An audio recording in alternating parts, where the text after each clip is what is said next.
Hello friends, welcome back new video. आज की इस वीडियो में हम लोग क्लास 10 फिजिक्स चैप्टर 1 के लघु उत्तरीय प्रश्न को हल करेंगे। इस वीडियो में जितने भी चैप्टर फर्स्ट के लघु उत्तरीय प्रश्न हैं उन सभी का आंसर दिया जाएगा, तो वीडियो को लास्ट तक देखें। चलते हैं, वीडियो को स्टार्ट करते हैं। अगर आप हमारे चैनल पर नए हैं तो हमारे चैनल को सब्सक्राइब करें। चलते हैं, शुरू करते हैं।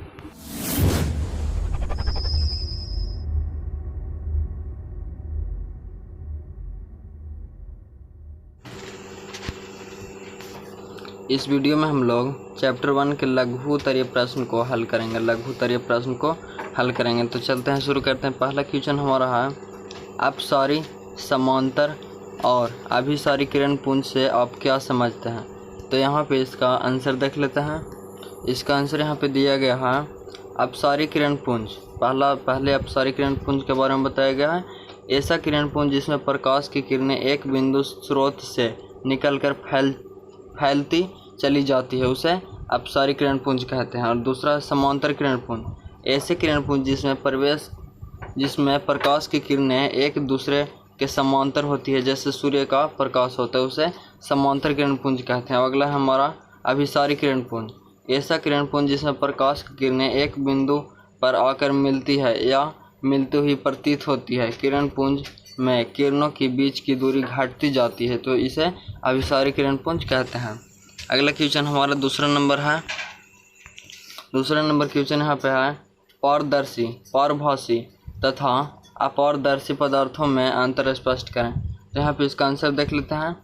पहला है पारदर्शी, ऐसे पदार्थ जिनसे होकर प्रकाश आसानी से पार कर जाती है, पारदर्शी कहलाता है, जैसे हवा, पानी। और दूसरा है हमारा पारभासी, ऐसे पदार्थ जो खुद पर पड़ने वाली प्रकाश के एक छोटे से भाग को ही अपने में से होकर जाने देते हैं, पारभासी कहलाता है। जैसे यहाँ पे एग्जाम्पल के तौर पर दिया गया है, दूध, रक्त या तेल से भींगा हुआ कागज। अगला है हमारा यहाँ पे पारदर्शी पदार्थ, अपारदर्शी पदार्थ, ऐसे पदार्थ जो प्रकाश को अपने से होकर नहीं जाने देते हैं, अपारदर्शी कहलाते हैं, जैसे लकड़ी, पत्थर इत्यादि। अगला क्वेश्चन, तीसरा नंबर क्वेश्चन यहाँ पे है, प्रकाश के परिवर्तन के नियम को लिखें। तो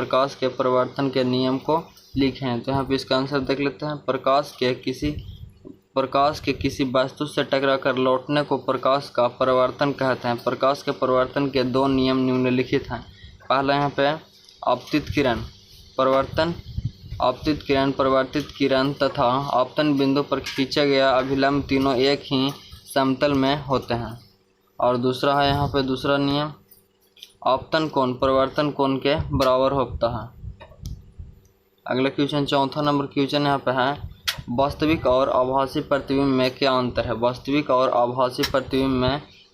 है? तो यहाँ पे इसका आंसर देख लेते हैं। वास्तविक और आभासी प्रतिबिंबों में निम्नलिखित अंतर है। पहला अंतर यहाँ पे देख लेते हैं, किसी बिंदु स्रोत से आती प्रकाश की किरणें दर्पण से परिवर्तन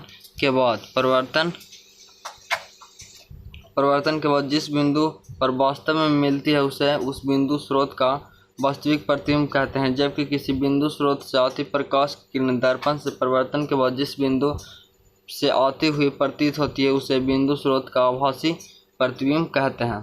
और दूसरा अंतर यहाँ पे देख लेते हैं, वास्तविक प्रतिबिंब को पर्दे पर प्राप्त किया जा सकता है, लेकिन आभासी प्रतिबिंब को पर्दे पर प्राप्त नहीं किया जा सकता। और तीसरा है, वास्तविक प्रतिबिंब वस्तु की अपेक्षा हमेशा उल्टा बनता है, जबकि आभासी प्रतिबिंब वस्तु की अपेक्षा हमेशा सीधा बनता है। और चौथा देख लेते हैं, चौथा अंतर, वास्तविक प्रतिबिंब को ठोस रेखा से दिखाया जाता है, जबकि आभासी प्रतिबिंब को सदैव बिंदुओं या टूटी रेखाओं से दिखाया जाता है।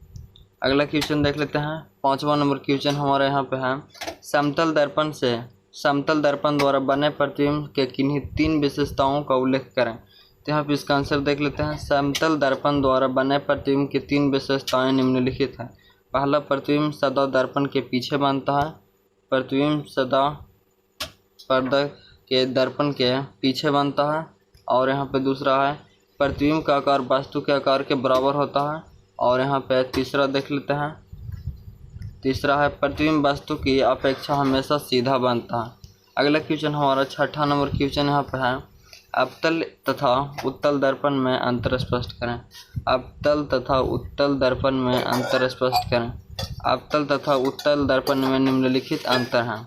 यहाँ पे इसका पहला अंतर होगा, गोलीय दर्पण के टुकड़े की बाहरी सतह को रंजित करने से अवतल दर्पण बनता है, जबकि गोलीय दर्पण के टुकड़ों के भीतरी सतह को रंजित करने से उत्तल दर्पण बनता है। रंजित यानी कि जो दर्पण के पीछे पेंट किया जाता है उसे रंजित कहते हैं। और दूसरा है हमारा यहाँ पे, अवतल दर्पण से आभासी और वास्तविक दोनों प्रतिबिंब बनते हैं, जबकि उत्तल दर्पण से सिर्फ आभासी प्रतिबिंब बनता है। और तीसरा है, अवतल दर्पण वस्तु का प्रतिबिंब बड़ा बना सकता है, जबकि उत्तल दर्पण वस्तु का प्रतिबिंब बड़ा नहीं बना सकता। यहाँ पे अगला क्वेश्चन हमारा 7वां नंबर, गोलीय दर्पण की वक्रता त्रिज्या से आपका क्या तात्पर्य होता है। तो यहाँ पे इसका आंसर देख लेते हैं। गोलीय दर्पण के ध्रुव से गोलीय दर्पण के वक्रता की दूरी को वक्रता त्रिज्या कहते हैं। इसे समांतर आर से दर्शाया जाता है। अगला क्वेश्चन हमारा है 8वां नंबर। 8वां नंबर क्वेश्चन बोल रहा है, एक चित्र द्वारा किसी अवतल दर्पण की ध्रुव, फोकस, वक्रता, केंद्र और मुख्य अक्ष को दर्शाएं। तो यहाँ पे इसका आंसर देखते हैं। इसे चित्र को भारतीय भवन के पुस्तक पृष्ठ S4 की संख्या में इतना को देखें। यहाँ पे इनकी बुक में दे दिया गया है, चित्र नंबर 1.8A को देखें।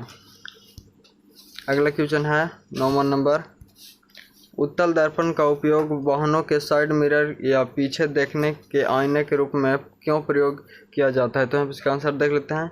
क्योंकि उत्तल दर्पण के दृष्टि क्षेत्र विस्तृत होता है, जिससे वाहनों के पीछे के बहुत बड़े क्षेत्र को देख पाते हैं। ये वस्तु का हमेशा सीधा प्रतिबिंब बनाते हैं, जिससे देखने में आसानी होती है।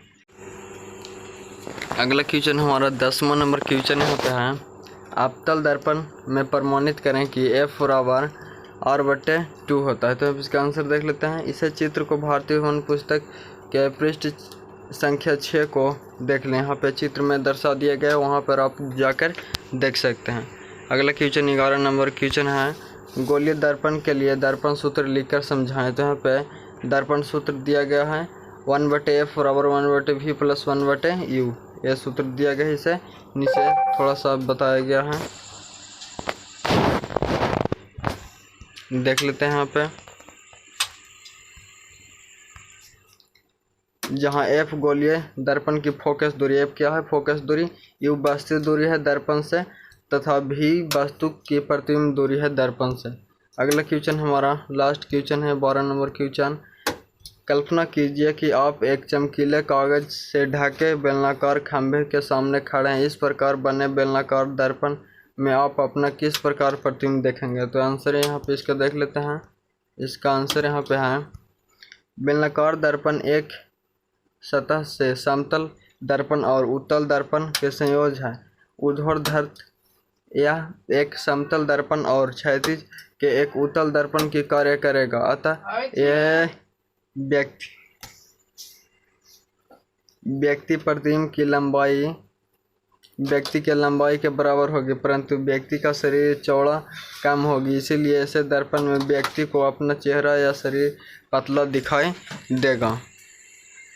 आज की इस वीडियो में हम लोगों ने चैप्टर 1 के लघुत्तरीय प्रश्न को हल किया, जिसमें टोटल 12 क्वेश्चन थे। मिलते हैं अगले वीडियो में। जय हिंद, वंदे मातरम।